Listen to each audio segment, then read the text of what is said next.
Le Seigneur te nourrit de la fleur du froment et du miel du rocher, il te rassasie.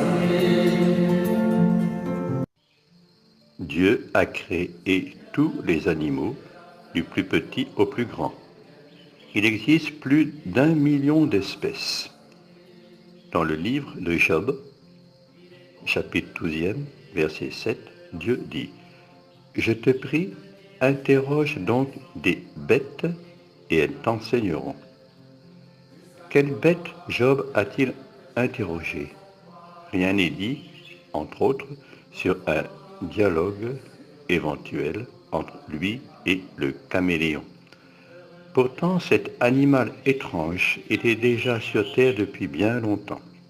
Son anatomie rappelle celle des dinosaures de petite taille.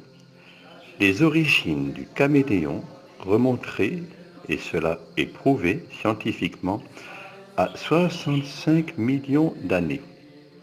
Il viendrait d'Afrique et aurait migré à Madagascar, à 400 km de notre continent. Il y a 120 millions d'années que la terre de Madagascar s'est séparée de l'Afrique. Une étude estime que le caméléon se serait embarqué sur des débris flottants. Le caméléon est donc bien vieux.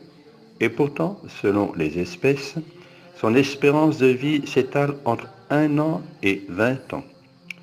Mais il consacre tout son temps et il prend son temps dont il dispose à assurer la pérennité de son espèce.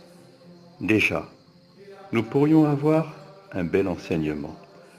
Continuer l'espèce des caméléons depuis 65 millions d'années. Qu'est-ce que fait l'homme actuellement pour continuer l'espèce humaine? En a-t-il même le souci lorsque l'on voit les dégâts qu'il provoque en son environnement sur Terre et dans son propre corps, son psychisme?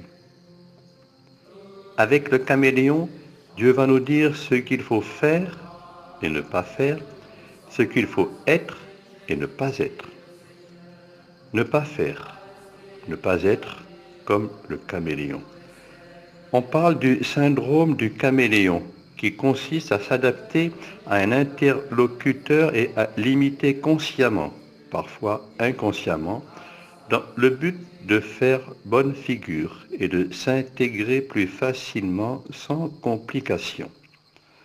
L'on sait que certains politiciens, mais il n'y a pas que les politiciens, sont prêts à revêtir toutes les couleurs du paysage idéologique du moment.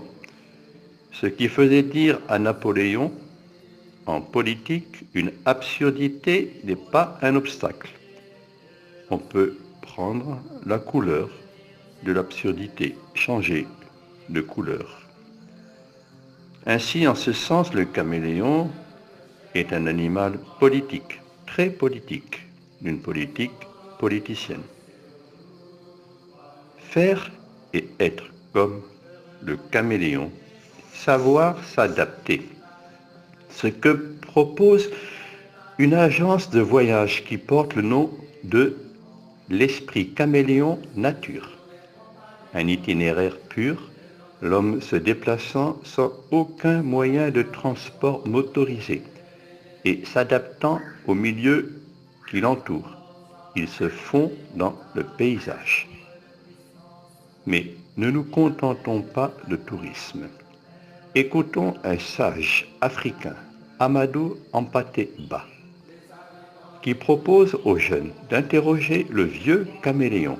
Celui-ci devient le professeur caméléon. Citation.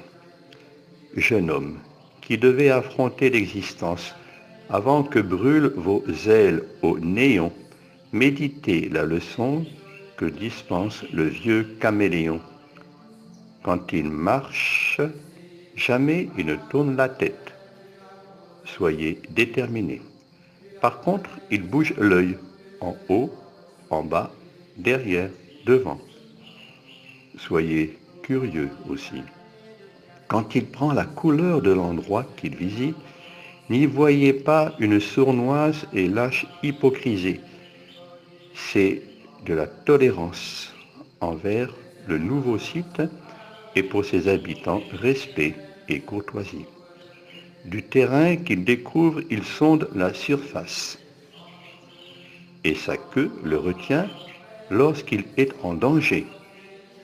Pour saisir une proie, il profite de sa longue langue. N'ayez pas plus gros que le ventre, plus gros que les yeux. Fin de citation. Accueillir les changements avec sérénité, tout en restant ce que je dois être. Un homme déterminé, curieux, tolérant, courtois, prudent devant le péril, sans gros ventre ni gros yeux. Un croyant, être un priant. Sinon, ce que je fais devient absurde. Et je suis absurde. Soyons caméléons sans être caméléons. Il ne s'agit pas simplement de continuer l'espèce humaine, mais d'entrer dans la vie éternelle. Heureux